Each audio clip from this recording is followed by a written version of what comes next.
Saat pelantikan, Presiden ke-8 Prabowo Subianto berpidato tentang pentingnya keteladanan pemimpin, keberanian dan kesabaran untuk membuat hal yang tidak mungkin jadi mungkin. Bukan seperti burung unta yang bersembunyi saat ada masalah. Dan yang selalu ditekankan adalah pentingnya para elit untuk bersatu. Pada saat saya bersiaran ini hari Kamis 24 Oktober, Presiden Subianto menggembleng para menteri dan wakil menteri di daerah Magelang, yaitu seputaran Akmil di Lembah Tidar. Apa yang sebenarnya ingin dijadikan Presiden ke-8 Pak Prabowo untuk menjadi gemblengan bagi para menteri dan wakil menteri? Malam hari ini Rosi mengundang Guru Besar Psikologi Politik Universitas Indonesia, Profesor Hamdi Muluk. Selamat malam, Prof. Selamat malam, Hamdi. Mbak Rosi. Terima kasih sudah di Rosi. Terima kasih diundang. Sehat, Mbak? Sehat, Alhamdulillah, Prof. Ya. Kita masuk dulu karena hari ini hari Kamis 24 Oktober seperti yang tadi saya katakan, para menteri, wakil menteri ke Lembah Tidar untuk digembleng. Sesungguhnya Presiden Prabowo itu sudah mengatakan mengapa dipilih Lembah Tidar. Karena satu, kawasan ini menceritakan tentang perjuangan, patriotisme, heroisme, dan cinta tanah air. Apa relevansinya ini untuk menjadi bekal bagi para menteri dan wakil menteri? Iya, saya kira Pak Presiden kita, Pak Prabowo itu kalau lihat dari pidato-pidatonya atau yang dia ucapkan itu banyak menekankan satu, masalah loyalitas. Loyalitas ini nilai yang utama. Ada berapa nilai nanti yang ditekankan Pak Presiden kita itu? Loyal ke atasan, loyal ke bangsa, loyal ke negara. Nah, itu setali pengertian mungkin dengan patriotisme, cinta negara. Dan itu adalah nilai yang ditangkap oleh Presiden Prabowo sebagai nilai yang penting. Nilai yang penting yang didapat menjadi seorang prajurit. Betul, karena prajurit itu nilai-nilainya loyal, itu penting, ya. Kedua, tangguh, ya, pantang menyerah. Terus biasanya satu lagi tangguh, ulet, pantang menyerah, berjuang sampai titik penghabisan, gitu kan. Doktrin prajurit gitu kan, lebih baik mati berdarah di latihan daripada mati di perperangan. Sebelum musuh takluk, pantang mundur, kan begitu kan, nilai-nilai kejuangan. Nah, ini yang ingin ditekankan oleh Pak Prabowo bahwa menteri-menteri saya mungkin dulu mungkin belum sempat pernah ikut latihan militer. Kita tidak tahu 3 hari ini sebenarnya apa, tapi tempatnya itu adalah tempat latihan militer. Kita tahu di situ Lembah Tidar itu adalah pusat pengemblengan prajurit. Bagaimana Prof menjawab, Anda seorang psikolog yang juga ikut mengakses banyak SDM. Bagaimana Anda menjawab kekhawatiran banyak orang, waduh, atau mungkin juga kecemasan dalam hati para menteri, wamen, yang ini mendapat pelatihan cara-cara militeristik. Bagaimana Anda menjawab kecemasan atau kegrogian ini? Iya, kita belum dapat banyak bocoran ada tentang apa ya 3 hari itu akan dilakukan betul gitu loh. Aktivitas maksud saya. Kalau saya baca-baca katanya semacam team building. Kalau dalam team building kan nanti ada simulasi. Ini biasa nggak bagi Anda seorang psikolog kalau untuk dalam psikolog biasa. Jadi salah satu cara psikolog untuk mengakses kepribadian orang, untuk tahu watak karakter orang, kita berikan kasus lewat permainan, lewat aktivitas apa yang disebut dengan experiential learning. Jadi orang belajar lewat pengalaman nyata, lewat aktivitas, tapi sekaligus dengan tantangan, dengan macam-macam cara. Kan orang harus bereaksi dalam situasi itu. Nah, kita bisa observe sebenarnya watak dan karakternya. Nah, saya tidak tahu ini apakah itu tujuan Pak Prabowo juga. Diam-diam dia menempatkan orang-orang observer gitu, untuk orang-orang melihat apa yang masing-masing menteri, wakil menteri. Setelah itu diberi kasus gitu, diberi aktivitas. Setelah itu namanya group dynamic ya kalau dalam psikologi. Karena itu memang bisa menunjukkan karakter atau watak seseorang pada saat outbound activity. Itu namanya outbound activities, itu ada yang menamakan group dynamic, dinamika kelompok. Orang harus berinteraksi dalam kelompok dan orang diberi tantangan, orang harus macam-macam keterampilan yang harus kelihatan dalam grup dynamic itu. Mungkin nanti kelihatan leadership, ya, kelihatan lagi kemampuan orang handling konflik, kelihatan kemampuan direktif orang, dan macam-macam kemampuan yang bisa diamati. Sekaligus juga watak orang gitu. Mana orang cepat menyerah, mana orang yang mau menang sendiri, kan bisa kelihatan.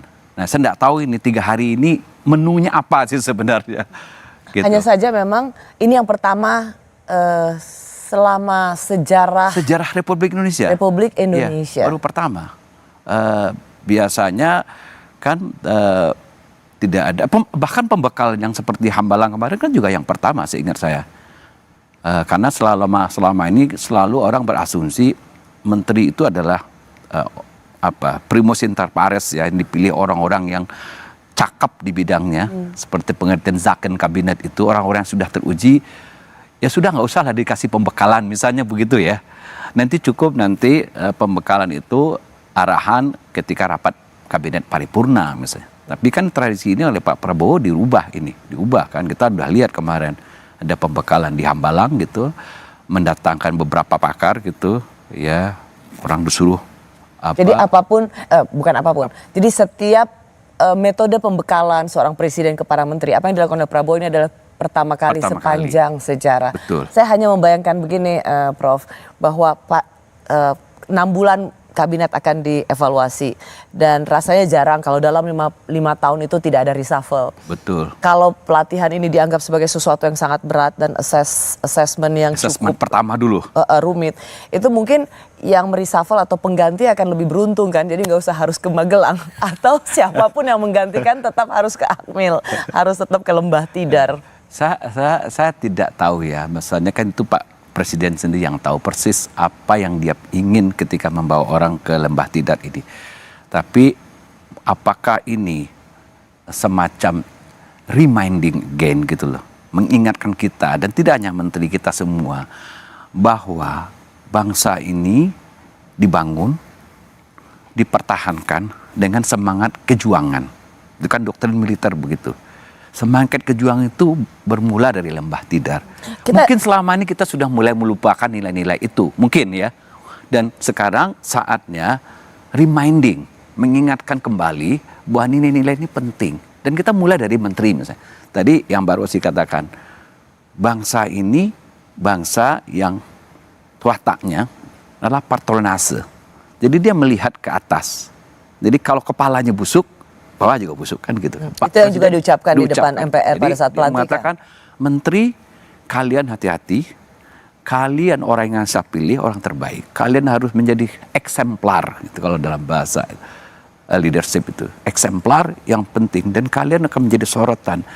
Apa-apa yang kalian tampilkan, termasuk juga nilai-nilai yang kalian anut, tolong diluruskan dulu. Kira-kira begitulah. Dan sekarang kita mulai lagi from the beginning. Bangsa ini dimulai perjuangan dari, kan beliau mengutip Pangeran Diponegoro itu kalau nggak salah saya. Itu di pidatonya kan memulai dari Lembah Tidar. Ya. Di sini nilai kejuangan itu dibangkitkan lagi. Gitu. Prof, kita akan dengar lebih lengkap apa yang dikatakan oleh Presiden Prabowo, mengapa Lembah Tidar menjadi pilihannya. Ini dia. Saya sangat mengutamakan kerjasama sebagai tim. Untuk itu, dalam waktu dekat, saya akan mengajak saudara-saudara ke Magelang, di mana kita akan melaksanakan beberapa hari menambah pembekalan. Kemudian kita akan adakan koordinasi di tempat di Magelang, Jawa Tengah, di kawasan Akademi Militer. Daerah Magelang merupakan suatu sentra perlawanan kita terhadap penjajah mulai ratusan tahun, dikenal sebagai daerah perjuangannya Pangeran Diponegoro, di antara 5 gunung. Itu saya kira cukup membawa suatu aura tradisi keberanian, tradisi heroisme, tradisi cinta tanah air. Persis seperti tadi yang Prof katakan. Bangsa, heroisme, cinta tanah air, patriotisme bermula dari Lembah Tidar. Bagaimana ini supaya tidak disalahpahami bagi mereka yang mungkin merasa bahwa cara-cara yang dipraktekkan ini lebih mengarah kepada militeristik, bukan tentang penanaman nilai kesatria, cinta tanah air dan bangsa. Bagaimana menjawab keraguan atau kesalahpahaman ini? Iya, saya kira kan ketakutan kita terhadap militeristik itu sebenarnya kan domainnya beda ya. Yang kita kritik misalnya dulu militeristik ketika cara-cara militer itu masuk kepada bukan wilayahnya. Itu yang kita keluhkan dulu. Jadi karena militer itu fungsinya kan adalah perang. Yang pertama gitu. Perang itu punya doktrin menaklukkan, ya, menyelesaikan masalah dengan cara penaklukan gitu, power oriented. Kalau kill or to be kill kan gitu pilihannya. Enforcing power gitu. Dan itu kalau ditempatkan di wilayah sipil di mana orang harus bernegosiasi, orang harus bisa mencapai kesepakatan, tidak dengan adu forces gitu. Nah, di situ militeristik jadi masalah. Tapi misalnya yang kita maksud Pak Presiden sekarang bahwa dia ingin mengingatkan kita lagi bahwa satu profesi yang didoktrin untuk loyal sepenuh hati sampai ke dalam tulang-tulang sumsum darah pada negara itu tentara, prajurit. Loyal, disiplin, ya, tidak pantang menyerah, heroisme, dan kerja all out untuk membela negara. Itu sebenarnya pengertian militerisme yang bisa diadopsi oleh sipil gitu loh. Tapi bukan berarti misalnya penggunaan kekerasan gitu ya, cara-cara militeristik yang tidak pada tempatnya itu memang kita harus kritik keras gitu loh ya, karena ini kalau kita melihat pembekalan di Akmil di Lembah Tidar, menurut Anda ini adalah sebatas pembekalan untuk menggembleng mental dan loyalitas pada tugas mengabdi pada negara dan menjalankan panggilan sejarah. Terlihat secara eksplisit dari pengantar Pak Presiden pada waktu pembukaan rapat paripurna itu kan. Saya ingin kita membangun soliditas yang kuat. Saya tidak ingin Anda punya semangat yang lembek. Tugas kita ke depan besar, ya. Saya punya mimpi-mimpi besar untuk membuat bangsa ini menjadi bangsa besar.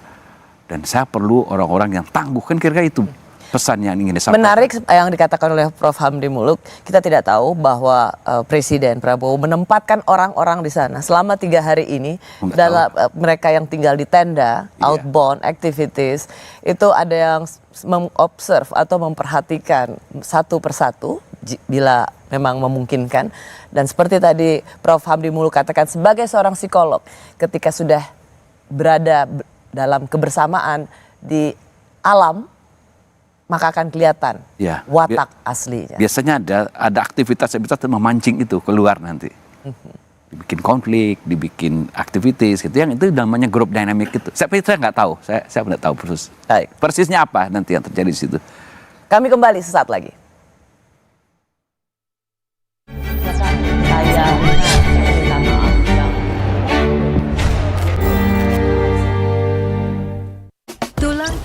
Begitu banyak orang yang mau mengambil.